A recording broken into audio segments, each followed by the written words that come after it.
Welcome to my family. അപ്പോൾ എല്ലാ കൂട്ടുകാർക്കും എൻ്റെ വലിയ വിശേഷങ്ങളിലേക്ക് സ്വാഗതം. അപ്പോൾ ഇന്ന് സൺഡേ ആണ്. അപ്പോൾ നമ്മൾ ചാനൽ ആദ്യമായിട്ട് കാണുന്ന കൂട്ടുകാരുണ്ടെങ്കിൽ നമ്മളെ ചാനൽ ഒന്ന് സപ്പോർട്ട് ചെയ്യാൻ മറക്കരുത് കേട്ടോ. നമ്മൾ പുതിയൊരു ചാനലാണ്. അപ്പോൾ നിങ്ങളുടെ അഭിപ്രായങ്ങളും എല്ലാം നിങ്ങൾ കമൻറ്റിലൂടെ എഴുതി അറിയിക്കുക. അതുപോലെ തന്നെ ലൈക്ക് ചെയ്യാനും വീഡിയോ ഫുള്ളായിട്ട് കാണാനും മറക്കരുത് കേട്ടോ. അപ്പോൾ നിങ്ങൾ സപ്പോർട്ട് ഉണ്ടെങ്കിൽ നമുക്ക് വീണ്ടും വീഡിയോ ചെയ്യാനായിട്ടുള്ളൊരു പ്രചോദനം കിട്ടത്തുള്ളൂ. അപ്പോൾ ഇന്ന് സൺഡേ ആണ്. എൻ്റെ സൺഡേയിലെ കുറച്ച് ഭാരിച്ച ചെറിയ പണികളൊക്കെയാണ് ഞാൻ നിങ്ങളായിട്ട് ഷെയർ ചെയ്യുന്നത് കേട്ടോ. അപ്പോൾ രാവിലെ എണീറ്റു, അരിയൊക്കെ അടുപ്പത്തിട്ടു. കാപ്പി ഇതുവരെ കുടിച്ചില്ല കേട്ടോ. ജോലിയൊക്കെ കഴിഞ്ഞിട്ട് കാപ്പി കുടിക്കാമെന്ന് കരുതി. കാപ്പിക്ക് ഇന്ന് പുട്ടും പയറുമായിരുന്നു. അപ്പോൾ മക്കൾ രണ്ടും നല്ല ഉറക്കമാണ് കേട്ടോ. അപ്പോൾ രാവിലെ അവർ എണീക്കുന്നതിന് മുമ്പിട്ട് എൻ്റെ പണികൾ തീർത്തില്ലെങ്കിൽ ഒന്നും നടക്കത്തില്ല. അവർ സ്കൂളിൽ പോകാത്ത ദിവസങ്ങൾ വീട്ടിൽ നിൽക്കുമ്പോൾ അത്യാവശ്യം ഹെവി കുക്ക് ചെയ്യാറുണ്ട്. കാരണം അവർക്ക് കൊടുക്കാൻ വേണ്ടിയിട്ട്. കാരണം വീട്ടിൽ ഉള്ള ദിവസങ്ങളിലാണല്ലോ അവർക്ക് നമ്മളെ കൈകൊണ്ട് വാരി കൊടുത്ത് വയർ നിറപ്പിക്കാൻ പറ്റുക. അപ്പോൾ അത്യാവശ്യം പ്രോട്ടീനായിട്ടുള്ള കാര്യങ്ങൾ കൂടുതൽ ഫുഡിൽ ഞാൻ ഉൾപ്പെടുത്താറുണ്ട്. അപ്പോൾ ഇന്ന് ചിക്കൻ ഞാൻ ഡ്രാഗൺ ചിക്കൻ ഉണ്ടാക്കാൻ വേണ്ടിയിട്ട് വാങ്ങിയതാണ്. പക്ഷേ അതുണ്ടാക്കുന്നില്ല. ചിക്കൻ ഫ്രൈ ആക്കാമെന്ന് കരുതി ചോറിൻ്റെ കൂടെ. അപ്പോൾ അതിന് വേണ്ടി ഞാൻ ഇങ്ങനെ ചെറിയ പീസായിട്ടാണ് കേട്ടോ ചിക്കൻ കട്ട് ചെയ്തെടുക്കുന്നത്. അപ്പോൾ വലിയ പീസിനെക്കാട്ടിയും ചെറിയ പീസായിട്ട് ഇടുമ്പോഴത്തേക്ക് നല്ല ടേസ്റ്റാണ് കഴിക്കാൻ വേണ്ടിയിട്ട്. അപ്പോൾ അത് കുഞ്ഞുങ്ങൾ ഒത്തിരി കഴിക്കുകയും ചെയ്യും. മറ്റേതാകുമ്പോൾ പിച്ചിട്ടതാ എന്നൊക്കെ പറഞ്ഞിട്ട് അവർക്കൊരു ഇറിറ്റേഷനാണ്. അപ്പോൾ പിന്നെ ഞാൻ കരുതി ചെറിയൊരു പീസാക്കി ഇടുമ്പോഴത്തേക്ക് അവർ കഴിക്കുമല്ലോ. കാരണം അവർക്കാണ് കൂടുതൽ പ്രിഫറൻസ് ഞാൻ ഇന്ന് കൊടുക്കുന്നത്. അതുകൊണ്ട് ചെറുതായിട്ട് കട്ട് ചെയ്തു. പിന്നെ ഓൾറെഡി കഴുകിയെടുത്ത് തന്നാലും മനസ്സിന് തൃപ്തി വരുന്നില്ല കേട്ടോ. ഞാൻ വീണ്ടും കൊണ്ട് കഴുകി നിൽക്കുകയാണ്. അപ്പോൾ അത് കഴുകിയെടുത്തതിന് ശേഷം അതിലേക്ക് അരപ്പ് ഓവറായിട്ട് എരിയും മസാലകളൊന്നും ചേർക്കുന്നില്ല. ഇഞ്ചി വെളുത്തുള്ളി പേസ്റ്റ്, പിന്നെ കുറച്ച് ഗരം മസാലയുടെ പെരുംജീരകം, അത് പിന്നെ കാശ്മീരി മുളക് പൊടി, മഞ്ഞൾപ്പൊടി, ഉപ്പ്, പിന്നെ സാധാരണ നോർമലായിട്ടുള്ള മുളക് പൊടി അത്ര ഇട്ടിട്ടുള്ളൂ കേട്ടോ. അപ്പോൾ നാരങ്ങ നീരും തൈരൊക്കെ ചേർത്താൽ നല്ലതാണ്. പക്ഷേ എൻ്റെ രണ്ടും ഇന്നില്ലാത്തതുകൊണ്ട് ഞാൻ അത് രണ്ടും ഒഴിവാക്കി. അപ്പോൾ ഇത് ഞാൻ മാക്സിമം 1 മണിക്കൂറെങ്കിലും റെസ്റ്റ് ചെയ്യാൻ വേണ്ടി വയ്ക്കും കേട്ടോ. അപ്പോൾ ആദ്യം ഇതങ്ങ് റെഡിയാക്കി വെച്ചതിന് ശേഷം ബാക്കി പരിപാടിയിലേക്ക് കിടക്കാമെന്ന് കരുതി. അപ്പോൾ മക്കൾ രണ്ടും എണീറ്റിട്ടുണ്ട്. അപ്പോൾ അവർക്കുള്ള ആഹാരമൊക്കെ കൊടുത്തതിന് ശേഷമാണ് കേട്ടോ ഞാൻ പിന്നെ ചിക്കൻ പരിപാടിയിലേക്ക് കടന്നത്. ഇല്ലെന്നുണ്ടെങ്കിൽ പിന്നെ ഇത് ചെയ്തുകൊണ്ട് നിൽക്കുമ്പോൾ അവർ വരും. അപ്പോൾ അവരെ കാര്യങ്ങളൊക്കെ നോക്കിയിട്ട് വീണ്ടും വന്ന് എനിക്ക് ഇതിൽ പിടിക്കുമ്പോൾ ഒരു ഭ്രാന്ത് പിടിക്കും. അപ്പോൾ അതിനുശേഷം പിന്നെ അവിയലുണ്ടാക്കാമെന്ന് കരുതി. ഇളയാൾക്ക് അവിയൽ ഭയങ്കര ഇഷ്ടമാണ്, ആൾ കഴിച്ചോളും. പക്ഷേ മൂത്ത ആൾക്ക് അവിയൽ ഒട്ടും ഇഷ്ടമല്ല. വെജിറ്റബിൾസ് പൊതുവെ ആൾ കഴിക്കാറില്ല. അതുകൊണ്ട് ഞാൻ ചെയ്യുന്നതെന്ന് വെച്ചാൽ അവിയൽ എല്ലാ വെജിറ്റബിൾസും ഇട്ടതിന് ശേഷം കുക്കറിനകത്ത് വേവിച്ച് നല്ലപോലെ ഉടച്ചെടുക്കുമ്പോൾ ചോറിൻ്റെ കൂടെ നമുക്ക് വിരവി കൊടുത്താൽ മതി. അത് വയറ്റി പൊയ്ക്കോളും. വെജിറ്റബിൾസ് ഉള്ളിലെത്തിക്കോളും. അവർക്കൊരു ബുദ്ധിമുട്ട്, ഒരു മനമറുപ്പ് ഓർക്കാനോ അങ്ങനെയൊന്നും വരാതെ അങ്ങ് കഴിക്കും. മൂത്ത ആളെന്ന് വെച്ചാൽ എന്തെങ്കിലും വെജിറ്റബിൾസ് ഇങ്ങനെ വായി തട്ടുമ്പോൾ ആളിങ്ങനെ ഓർക്കാനിക്കും. അപ്പോൾ എനിക്ക് ട്രീറ്റ് ചെയ്തുകൊണ്ട് ഭയങ്കര പാടാണ്. കാരണം ഫുഡിൻ്റെ കാര്യത്തിൽ ഒരു കോംപ്രമൈസും ആളുടെ ഭാഗത്തു നിന്നില്ല. ഇളയാളെന്ന് വെച്ചാൽ അങ്ങനെയല്ല കേട്ടോ. എന്ത് കൊടുത്താലും അതിന് വിശപ്പിന് ആഹാരം കിട്ടിയാൽ മതി, അത് കഴിക്കും. പക്ഷേ മൂത്ത ആളെ കൊണ്ടുപോകാൻ ഭയങ്കര ബുദ്ധിമുട്ട്, ആളങ്ങനെ കഴിക്കില്ല. പിന്നെ ചിക്കൻ ഫ്രൈയും മുട്ടയും മീനൊക്കെ അതൊക്കെ കഴിക്കും കേട്ടോ. പച്ചക്കറി കൈ കൊണ്ട് അവൾ തൊടത്തില്ല. അപ്പം ഞാൻ പിന്നെ കുക്കറിനകത്ത് പെട്ടെന്ന് അതങ്ങ് വെച്ച ഉടനെ തന്നെ ഞാൻ കിച്ചൺ ടോപ്പ് ക്ലീൻ ചെയ്ത് പോവുകയാണേ. ഇല്ലെന്നുണ്ടെങ്കിൽ ഭയങ്കരമായിട്ട് നമ്മൾ ടയേർഡാകും. കാരണം ഇത് കുക്കിംഗ് മാത്രമല്ല, ഇവർ തമ്മിൽ പൊരിഞ്ഞ അടിയായിരിക്കും സൺഡേ ദിവസങ്ങളിൽ. അപ്പോൾ അതിൻ്റെ ഇടയിൽ ചെന്ന് കയറുക, എനിക്കറിയില്ല, കൊണ്ട് പ്രാന്താണ് കേട്ടോ. അപ്പോൾ കിച്ചൺ ഡ്യൂട്ടി ചെയ്യുന്ന സമയത്ത് കറക്റ്റായിട്ട് അത് ക്ലീൻ ചെയ്തുകൊണ്ട് പോകുമ്പോൾ അത്രയും പണി ഒഴിയുമല്ലോ എന്ന് വിചാരിച്ചിട്ടാട്ടോ അങ്ങനെ ചെയ്യുന്നത്. പിന്നെ വെണ്ടയ്ക്ക വിഴുക്ക് ഈ വീട്ടിൽ എല്ലാവർക്കും ഇഷ്ടമാണ്, പക്ഷേ എനിക്കിഷ്ടമല്ല. പക്ഷേ എൻ്റെ ഇഷ്ടം ഞാനിപ്പോൾ ഇവിടെ നോക്കുന്നില്ല. വെണ്ടയ്ക്ക വിഴുക്കുണ്ടാക്കാമെന്ന് കരുതി. അപ്പോൾ വെണ്ടയ്ക്കയും കൂടെ ആ കൂട്ടത്തിൽ ഞാൻ അങ്ങ് അരിഞ്ഞ് വയ്ക്കുന്നുണ്ട് കേട്ടോ. അതും കൂടെ അങ്ങ് ചെയ്യുമ്പോഴത്തേക്കും റെഡിയാവും. അപ്പോൾ നമ്മൾ കുക്കറിൽ ബിസിലൊക്കെ വന്നിട്ടുണ്ട്. അപ്പോൾ അത് ഓഫ് ചെയ്തിട്ടതിന് ശേഷം വെണ്ടയ്ക്ക വെട്ടി വെക്കാൻ വേണ്ടിയിട്ട് കുറച്ച് എണ്ണ ഒഴിച്ചിട്ട് വെണ്ടയ്ക്ക അങ്ങോട്ട് ഇട്ടതിന് ശേഷം ഇത് കുറച്ച് നേരം ഒന്ന് നല്ലതുപോലെ ഞാനൊന്ന് ഇളക്കിയെടുക്കും. ഇത് 2 രീതിക്ക് വയ്ക്കാം. നമ്മൾ നാരങ്ങ നീരൊക്കെ പിഴിഞ്ഞിട്ടാണ് വയ്ക്കുന്നതെങ്കിൽ ഇതിങ്ങനെ വിഴുവിഴുപ്പുണ്ടല്ലോ, അതുണ്ടാകത്തില്ല. അപ്പോൾ ഇവിടെ വെണ്ടയ്ക്കയിൽ എന്തുണ്ടാക്കിയാലും അത് ഞാൻ ഒഴികെ ബാക്കി എല്ലാവർക്കും ഭയങ്കര ഇഷ്ടമാണ്, അവർ കഴിക്കും. പക്ഷേ എന്നെക്കൊണ്ട് അതിൻ്റെ ഗ്രേവി മാത്രം ഞാൻ എടുക്കും. അല്ലാതെ ഞാൻ വെണ്ടയ്ക്ക അതിൻ്റെ ഒരു വിഴുവിഴുപ്പ് എനിക്കത്ര ഇഷ്ടമല്ല കേട്ടോ.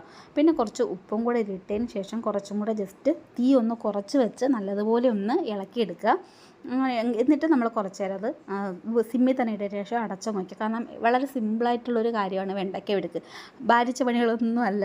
അപ്പോൾ ഇത് സ്കൂളിൽ പിള്ളേർക്ക് കൊടുത്തുവിടാൻ പറ്റത്തില്ല, അവർ കഴിക്കാതെ വരും കേട്ടോ. അപ്പോൾ പിന്നെ കൗണ്ടർ ടോപ്പിൽ ഇപ്പം തന്നെ പെട്ടെന്ന് ഇവിടെ കുരുട്ടീച്ച് കയറി വരും. ചെറിയ ഈച്ച ഉണ്ടല്ലോ, അതിങ്ങനെ പച്ചക്കറി കട്ട് ചെയ്ത് ഇങ്ങനെ വെച്ച് ഒരു 2 മിനിറ്റ് അവിടെ വെച്ചാൽ മതി, പെട്ടെന്ന് അതിങ്ങനെ കയറി വരും. അപ്പോൾ പിന്നെ ഞാൻ കരുതി അത് അപ്പോഴേ അങ്ങ് എടുത്തുകൊണ്ട് പോവാം, അത് കഴിയുമ്പോഴത്തേക്കും കുഴപ്പമില്ലല്ലോ. പക്ഷേ ഈ കുരുട്ടിച്ച് ഇവിടെ ഇങ്ങനെ നിൽക്കുമ്പോണ്ടല്ലോ, പിന്നെ ഇതിനെ കളയാൻ വേണ്ടി വേണ്ടി ഞാൻ പുകയൊക്കെ കൊണ്ട് ചന്ദനത്തിരിയെ കത്തിച്ച് വെച്ചുകൊണ്ട് ഇങ്ങനെ നിൽക്കും. എനിക്ക് ഭയങ്കര ബുദ്ധിമുട്ടാണ് ഇത്. എനിക്ക് അത്ര അങ്ങോട്ട് ആർക്കും ഇഷ്ടമില്ലാത്ത കാര്യമാണ്, എനിക്ക് അത്രയ്ക്ക് അങ്ങോട്ട് ഇഷ്ടപ്പെടാറില്ല. പിന്നെ ഞാൻ ആ പച്ചക്കറിയുടെ ആ തോലൊക്കെ ഞാൻ റംബൂട്ടാൻ്റെ തൈ കൊണ്ട് വെച്ചിട്ടുണ്ട് കേട്ടോ. അപ്പോൾ അതിൻ്റെ മൂട്ടിൽ കൊണ്ട് ഡബ് ചെയ്യും. പിന്നെ ആ പേപ്പർ ഞാൻ അവിടെ തെങ്ങിൻ്റെ മൂട്ടിലെങ്കിൽ ഇടും. വൈകിട്ട് കൊതുവിനെ പുകയ്ക്കാൻ വേണ്ടി ആ പേപ്പറിന് ഞാൻ എടുത്ത് പുകയ്ക്കും കേട്ടോ. തിരിച്ചു വന്നപ്പോഴത്തേക്കും നമ്മളെ വെണ്ടയ്ക്ക ഏകദേശം റെഡി ആയിട്ടുണ്ട്. അപ്പോൾ വെണ്ടയ്ക്കയുടെയൊക്കെ കാര്യങ്ങൾ തീരുമാനമായി. ഞാൻ പിന്നെ അതൊന്നും കൂടെ ഒന്ന് നല്ലോണം ഒന്ന് മൊരിച്ചെടുക്കാമെന്ന് കരുതി. കാരണം നല്ല ഇത്തിരി ഒരു ഡാർക്കായിട്ട് നിൽക്കുമ്പോൾ ഭയങ്കര ഇഷ്ടമാണ് മക്കൾ.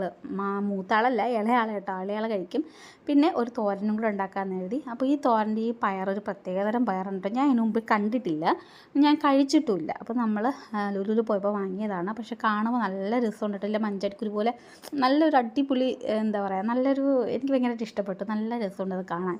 അതിങ്ങനെ വാരി കയ്യിലിട്ട് ഇങ്ങനെ ഞെടി കളിക്കാൻ നല്ല രസമുണ്ട് കേട്ടോ. അപ്പോൾ ഞാൻ കുറച്ച് നേരം വെള്ളം ഒഴിച്ച് സോക്ക് ചെയ്യാൻ വേണ്ടി വെച്ചു. അപ്പോൾ മൂത്തൊക്കെ നല്ല ചെമയുണ്ട്, അപ്പോൾ വെള്ളം കുടിക്കത്തില്ല, പച്ചവെള്ളം മാത്രമേ കുടിക്കുകയുള്ളൂ. അങ്ങനെ പിന്നെ കുറച്ച് വെള്ളം തണുപ്പിച്ചാറ്റി അവളിങ്ങനെ പിടിച്ച് നിർത്തി കുടിപ്പിക്കുക. അപ്പോൾ ഒരു വിധത്തിൽ കുടിക്കില്ല, തൊണ്ടവേദന എടുക്കുന്നു എന്നൊക്കെ പറഞ്ഞ് കൈ ഇങ്ങനെ വെച്ചുകൊണ്ട് നിൽക്കുകയാണ്. ആൻറ്റിയുടെ ഞാൻ നിർബന്ധിച്ച് തള്ളി വിടുക, കുടിച്ച് പോയാൽ മതി എന്ന് പറഞ്ഞിട്ട്. അപ്പോൾ പണികളൊക്കെ കഴിഞ്ഞ് വന്നപ്പോഴത്തേക്കും നമ്മളതാണ്ട് പയർ ഏകദേശം റെഡി ആയിട്ടുണ്ട്. എന്നാലും കൂടെ ഒന്ന് സോക്കായ കൊള്ളാമെന്നുണ്ട്, പക്ഷെ കാണാൻ നല്ല രസമുണ്ട്. പക്ഷെ കുറച്ച് നേരം വെള്ളത്തിൽ കിടന്നുകൊണ്ട് അതിൻ്റെ കളർ ചെറുതായിട്ട് ഒരു എന്താ കുറച്ചും കൂടി ഡാർക്ക് ആയതുപോലെ തോന്നില്ല, നല്ല രസമുണ്ട്. ഇല്ല മീനിൻ്റെ കണ്ണ് പോലെയൊക്കെ എനിക്ക് ഫീൽ ചെയ്തു കേട്ടോ, വെള്ളത്തിൽ ഇങ്ങനെ കിടക്കണം കാണാനായിട്ട് നല്ല രസമുണ്ട്. അപ്പോൾ നമ്മൾ അവിയൽ ഏകദേശം റെഡിയായിട്ട് ഇരിപ്പുണ്ടായിരുന്നു. അപ്പോൾ അതിന് ഞാൻ വേറൊരു പാത്രത്തിലേക്ക് മാറ്റി, കുക്കറിൽ നിന്ന് ഞാൻ അതിനെ റിലീസ് ചെയ്തു. അപ്പോൾ ഞാൻ കുറച്ച് എണ്ണയൊക്കെ ഒഴിച്ചിട്ട് ഇത് ഇപ്പം അധികം വെന്ത് ഞാൻ ഉടച്ചിട്ടില്ല. അപ്പോൾ ഇനി ഞാൻ അരപ്പും കൂടെ ചേർത്തിട്ടാണ് ഞാൻ ഉടയ്ക്കുന്നത്. വേവിക്കാൻ വെച്ചപ്പോൾ ഞാൻ മഞ്ഞൾപ്പൊടി ഇട്ടിട്ടാണ് വേവിക്കാൻ വെച്ചത്. അതിൽ ഞാൻ ഉപ്പ് ഇട്ടിട്ടുണ്ടായിരുന്നില്ല, കാരണം കായും ചേനയൊക്കെ ഇട്ടുകൊണ്ട് ഉപ്പിട്ടാൽ പെട്ടെന്ന് വേവില്ല എന്നറിയാം, അതുകൊണ്ട് ഞാൻ ഉപ്പിട്ടില്ല. വേവിച്ചതിന് ശേഷമാണ് കേട്ടോ ഉപ്പിട്ട് മിക്സ് ചെയ്യണേ. അപ്പോൾ ഇനി ഇത് നല്ലതുപോലെ ഒന്ന് മിക്സ് ചെയ്തെടുക്കാം. എടുത്ത് പതുക്കെ ഇങ്ങനെ ഉടച്ചുടച്ച് ആ ഉള്ള ഒരു വെള്ളം ഉണ്ടല്ലോ, ആ വെള്ളത്തിൽ അരപ്പെല്ലാം നല്ലതുപോലെ അങ്ങ് വെന്ത് വരും. അപ്പോഴേക്കും കണ്ടോ നമ്മളെ പയർ കണ്ടോ, തൊലിയൊക്കെ അങ്ങ് ചുറ്റി വരണ്ട് ഒരു വല്ലാത്തൊരു രീതിക്കായി കേട്ടോ ആ പയർ. പക്ഷെ നല്ല രസമുണ്ട്, ആ വെള്ളത്തിൽ ഒരു ചെറിയൊരു കളർ പോലെയൊക്കെ ഉണ്ടായിരുന്നു, നല്ല രസമായിരുന്നു കേട്ടോ കാണാൻ. അപ്പോൾ നമ്മൾ അവിയലും ഏകദേശം ഇവിടെ റെഡി ആയിട്ടുണ്ട്. ഞാൻ ഏകദേശം അതിനെ ഒന്ന് ഉടച്ച് എടുക്കാം കേട്ടോ. അതിൽ ഈ ചേന മാത്രമേ ഇങ്ങനെ വേവാതെ കിടക്കുള്ളൂ, ചേമ്പ് മുട്ടയൊക്കെ നല്ലപോലെ വെന്തുടഞ്ഞു. അപ്പോൾ ഇനി ഞാൻ ഒരു പാത്രത്തിലേക്ക് കുറച്ച് എണ്ണ ഒഴിക്കുക, നമ്മൾ ചിക്കൻ പൊരിക്കാനായിട്ട് റെഡിയാക്കി വെക്കണം. അപ്പോൾ അത് ഇനി പൊരിച്ചെടുക്കുന്നത് വരെ ഇവിടെ എൻ്റെ 2 പേർക്കും ഒരു സമാധാനം ഉണ്ടാവത്തില്ല കേട്ടോ. ഇപ്പോഴേ വന്ന് ചോദിപ്പ് തുടങ്ങി ചിക്കൻ റെഡി ആയില്ലേ എന്ന്. അതിൻ്റെ ഇടയ്ക്ക് ഞാൻ ഒരു 10 വട്ടമെങ്കിലും അവർ പ്രശ്നം പരിഹരിക്കാൻ പോയിട്ടുണ്ട്. അവസാനം എനിക്ക് ഭ്രാന്ത് പിടിച്ചിട്ട് ഞാൻ അടുക്കളയുടെ അവിടെ നിന്ന് ഇനി അടുക്കളയിൽ കയറി പോകരുത്, ഞാൻ ഫുഡ് ഉണ്ടാക്കി അവിടെ കൊണ്ടുവരും എന്നൊക്കെ പറഞ്ഞ് നിർത്തിക്കാം. അത് പൊരിഞ്ഞടിയാണ് എല്ലാം.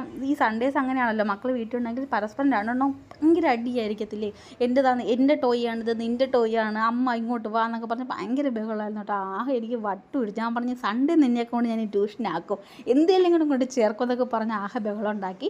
പിന്നെ തിരിച്ചു വന്നിട്ട് പിന്നെ രസം ഉണ്ടാക്കാമെന്ന് എഴുതി. എന്തെങ്കിലും ഒരു ഒഴിച്ചേറി വേണമല്ലോ, മോര് സാമ്പാർ അതൊക്കെയാണ്. അപ്പോൾ വെറൈറ്റി ആയിട്ട് ഇന്ന് രസം ആക്കാമെന്ന് എഴുതി. അപ്പോൾ ഞാൻ ഇഞ്ചി വെളുത്തുള്ളി പിന്നെ പച്ചമുളക്, തെരിയുള്ള പച്ചമുളക് കേട്ടോ, അപ്പോൾ അത് ഞാൻ ചതച്ചെടുക്കാമെന്ന് കരുതി. മിക്സിക്കകത്തിട്ട് എന്താ പേസ്റ്റ് ആക്കുന്നതിനെക്കാട്ടിയും എനിക്കിങ്ങനെ ചതച്ചെടുക്കുന്ന കേട്ടോ ഭയങ്കര ഇഷ്ടം. അപ്പോൾ നമ്മളൊരു ചട്ടിയിൽ ഒരു കുഞ്ഞിൻ്റെ രസം വയ്ക്കുന്ന ചട്ടിയുണ്ട് കേട്ടോ.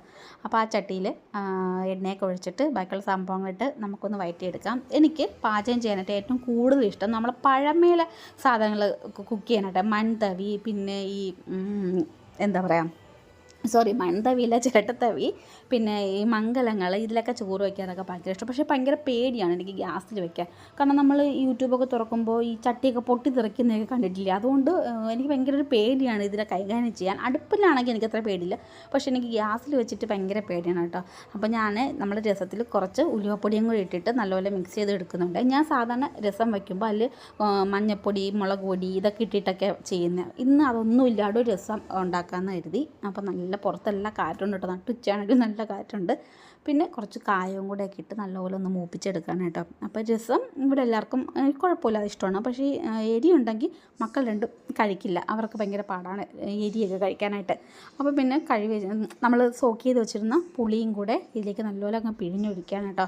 അപ്പോൾ പിഴിഞ്ഞൊഴിച്ച് നല്ലപോലെ തിളച്ചെടുക്കുക. പക്ഷേ നമ്മൾ പണ്ട്, അതായത് എൻ്റെ കുഞ്ഞിലേക്ക് വീട്ടിൽ രസമൊക്കെ ഉണ്ടാക്കുന്ന സമയത്ത് തന്നെ നല്ല മണമായിരിക്കും, നമ്മൾ പുറത്തു നിന്നാലും നല്ല മണമായിരിക്കും കേട്ടോ. പക്ഷേ പക്ഷേ ഞാൻ രസം അങ്ങനെ വയ്ക്കുമ്പോൾ അങ്ങനെ മണം എനിക്കങ്ങനെ ഫീൽ ചെയ്യത്തില്ല. ഓരോരുത്തരും വയ്ക്കുമ്പോൾ അത് ഓരോരോ സ്റ്റൈലാണല്ലോ അല്ലേ. ഞാൻ നിൽക്കുന്ന ചുറ്റുപാടിലും മാത്രമേ എനിക്ക് അതിൻ്റെ ഒരു ഫീല് വരത്തുള്ളൂ. ഞാൻ ദൂരത്തൊക്കെ ഞാൻ മുറ്റത്തൊക്കെ പോയി നിന്ന് നോക്കും മണം വരുന്നുണ്ടോ എന്ന് അറിയാം. പക്ഷേ അങ്ങനെ മണമൊന്നും എനിക്ക് കിട്ടാറില്ല കേട്ടോ. പക്ഷേ എൻ്റെ വീട്ടിലൊക്കെ എൻ്റെ കുട്ടിക്കാലത്തൊക്കെ അമ്മയൊക്കെ രസമൊക്കെ വയ്ക്കുമ്പോൾ എവിടെ നിന്നാലും ആ മണം അപ്പോൾ പറയും, ഏതോ വീട്ടിൽ രസം വയ്ക്കുന്നുണ്ട്, അങ്ങനെ ആ ഒരു ഫീലാണ്. പക്ഷേ എനിക്ക് അത്രയ്ക്ക് വലിയ ഇതൊന്നും പാചകത്തിലില്ല.